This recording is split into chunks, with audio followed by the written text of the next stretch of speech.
আমাদের নবাব সালেহকে যেদিন police arrest করে সেদিন সালের কাছ থেকে প্রত্যক্ষণ আল-আমিনের কাছে গিয়েছিল। সালেহ সাহেব সেদিন অ্যারেস্ট হওয়ার পরে কারফিউ ছিল। আমি থানায় গিয়ে একাধিকবার থানায় গিয়ে সালেহ সাহেবকে উদ্ধার করি, কিন্তু সালেহ সাহেবকে উদ্ধার করলাম ঠিকই, কিন্তু আল-আমিন যে তার ভাই, আপন ভাই হিসাবে যাকে ভাবত, সেই ভাইটাই বিজয়ের স্বাদ পেতে না পেতেই, স্বাধীনতার স্বাদ পেতে না পেতেই 5ই আগস্ট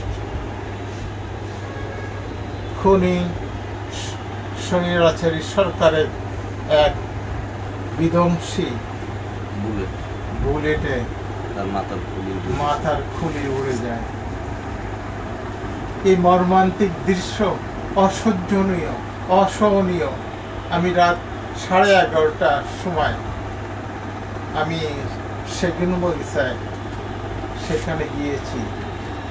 সেগুন বগিচায় গিয়ে দেখেছি পিতা তার নির্বাক হয়ে গেছে, কোনো কথা বলতে পারছে না। মা, তার কি অবস্থা হতে পারে? সালেহ ভাই দেখছি মাথার কাছে দাঁড়িয়ে, কি করুণ পরিণতি। তারপর বিএনপি অফিস সামনে জাতীয় নেতৃবৃন্দদের উপস্থিতিতে হাজার হাজার লোকের মাধ্যমে জানাজা মোবারক সম্পন্ন হয়। তারপর সর্বশেষ তাকে গ্রামের বাড়িতে নিয়ে যায়। সেসব আমি যেতে পারিনি, কিন্তু সেই সব ভিডিও ক্লিপগুলো দেখে আমার হৃদয়টা কেঁদে উঠছে।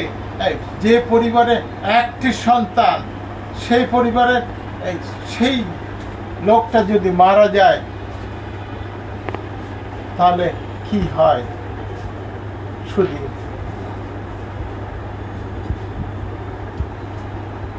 আল-আমিন হোসেন আগমন আমাদের মাঝে স্বাধীনতার সুফল দিয়ে গেছেন, আমাদের মাঝে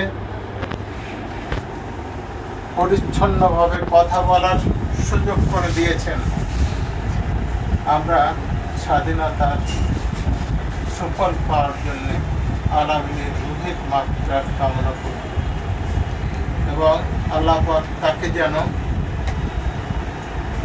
জান্নাতুল ফেরদাউসের উচ্চ মাকাম দান করেন।